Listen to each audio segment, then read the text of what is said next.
posting supaya gocap ya. Hah? Berapa? Supaya gocap.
Enaknya bicara apa ya? Soal keadilan, kehidupan.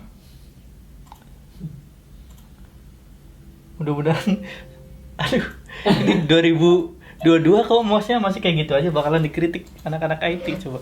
Enggak, Nang, ini Masih bocah kayak gitu. Pinjam ini, Nang. Saya dapat pinjam ini. Saya nggak bawa mouse. Gak mau mouse. Tapi itu tanpa kabel kan? Tanpa. Punya saya mah udah nggak ada suaranya. Jadi saya kan klik. Iya benar. Sekarang kan teknologi udah kayak gitu tuh. Nah, Gimana kamu coba? menyikapi teknologi menuju go green seperti baterai inilah. Mobil listrik kayak gitu ya? Nah iya. Ya. Jadi gue tuh sempat mikir kayak gini coba. Sebetulnya kepentingan mobil listrik atau sepeda motor listrik itu sebagainya tuh apa sih? Bisnis kah atau benar-benar go green gitu? Ternyata menurut analisis gue sendiri ya, Nang, nggak benar-benar untuk go green itu, untuk menyelamatkan untuk bumi itu. Karena sebetulnya moda transportasi yang baik itu transportasi yang bisa memfasilitasi banyak orang gitu. Nah, di sisi lain untuk yang listrik itu kan tidak sepenuhnya go green karena ada litium dan macam-macamnya, itu kan bisa mengakibatkan apa ya, semacam polusi udara ataupun mengefek ke habitat-habitat tertentu lah makhluk hidup gitu kan. Nah itu gue belum meriset secara mendalam sih, tapi kan yang jelas faktor itu ada gitu. dan itu dipertanyakan. Nah, makanya di konsep kota metropolitan kayak Jakarta ataupun negara-negara lain itu sebetulnya yang efektif itu ya transportasi yang bisa menampung banyak orang gitu, dan memaksimalkan transportasi yang berbasis pada apa ya, tenaga manusia itu sendiri, kayak sepeda gitu-gitu atau jalan kaki gitu ke kantor apa lain sebagainya. Tapi di sisi lain juga cuaca kita itu kan panas apa lain sebagainya, kayak nggak mendukung gitu sendiri. Nah, kalau lu sendiri gimana tuh? Ya, kalau menurut saya sih dengan teknologi mobil listrik, motor listrik itu yang pada mereka itu kan pada mengiming-imingkan go green, terus mengiming-imingkan ramah lingkungan. Tapi pada dasarnya menurut saya itu hanya istilahnya itu jualan ya, greenwashing. Tahu nggak greenwashing itu?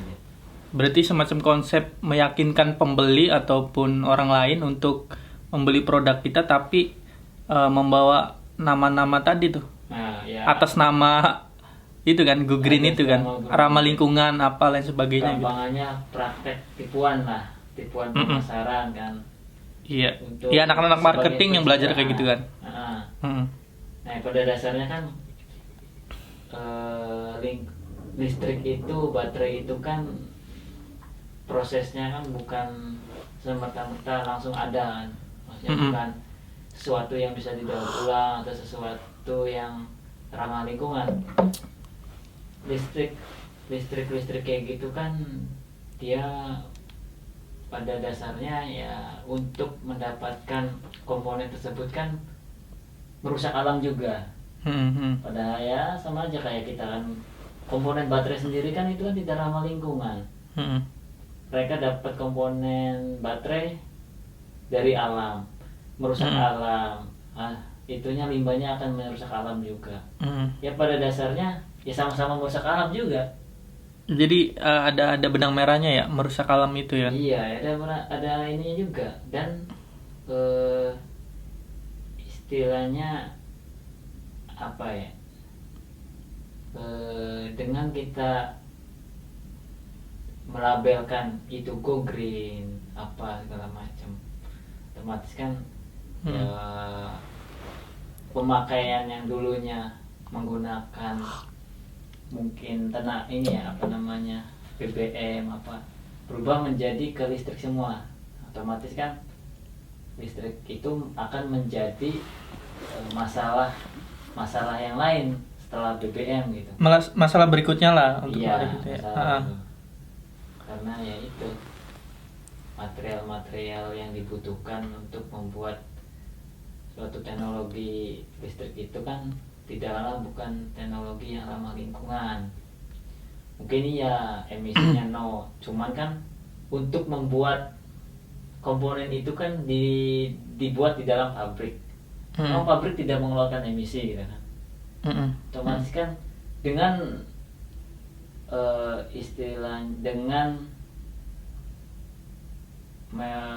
meluncurnya dengan mainstreamnya mobil listrik atau listrik kan, otomatis industri mobil listrik seperti itu kan akan naik.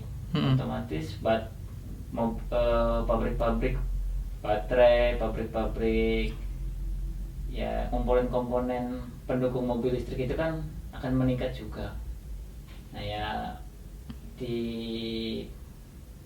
pada saat pembuatan itu kan di dalam pabrik itu sama aja mengeluarkan emisi juga ya, dan hal tersebut akan merusak alam juga.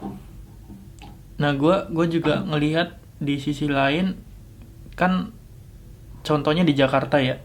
Di Jakarta kan kita tahu tuh udah macet gitu kan, banyak mobil, taksi, angkutan umum lain sebagainya.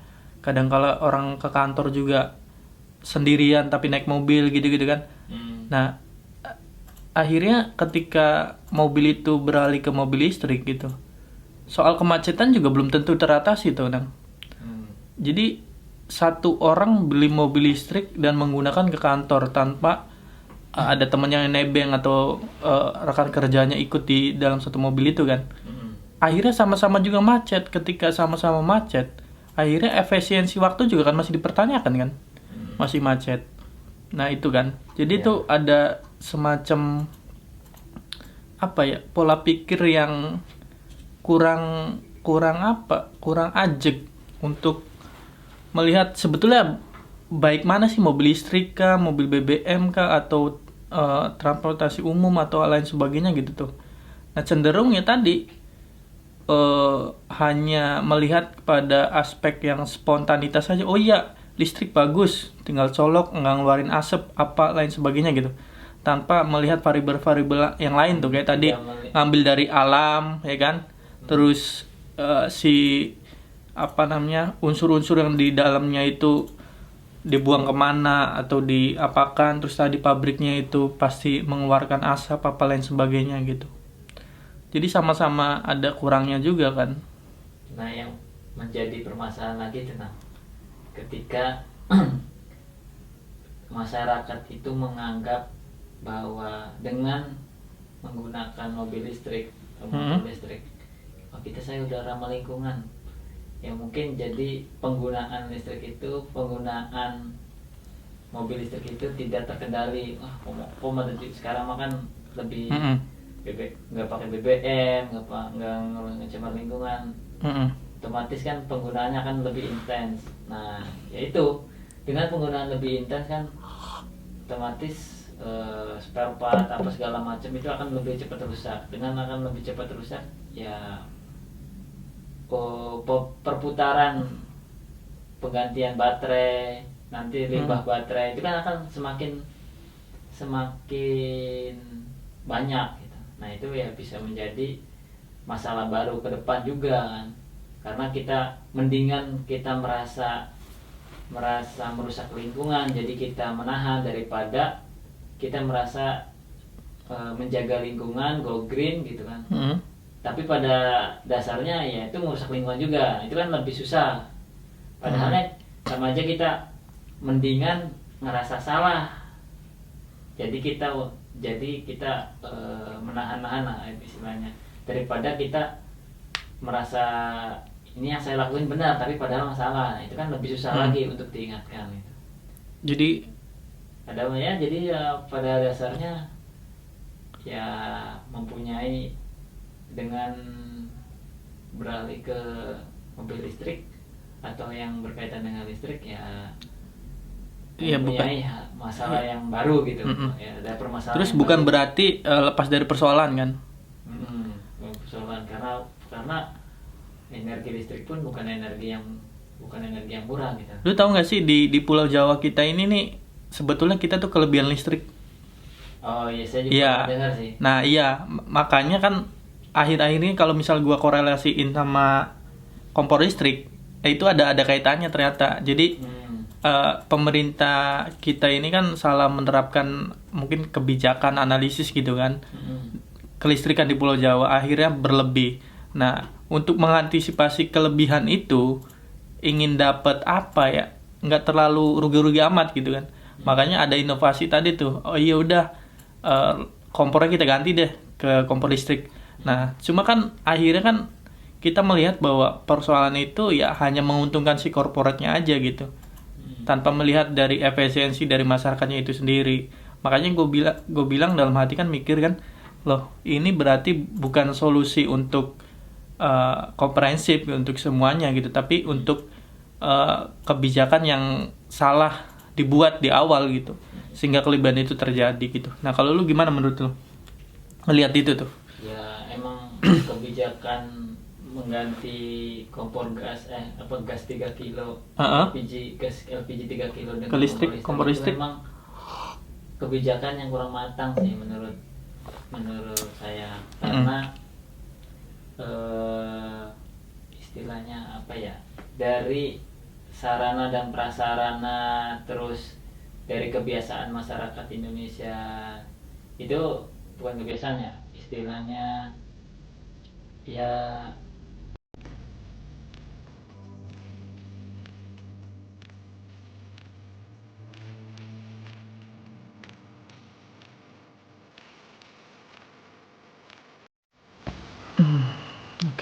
mungkin itu aja kali tanggapan gue soal tragedi Kanjuruhan Malang ini. Mungkin udah malam, sekarang lanjut tidur, kemudian nanti sarapan, lanjut renang dan aktivitas yang lain. Gitu aja. Assalamualaikum warahmatullahi wabarakatuh. Bye.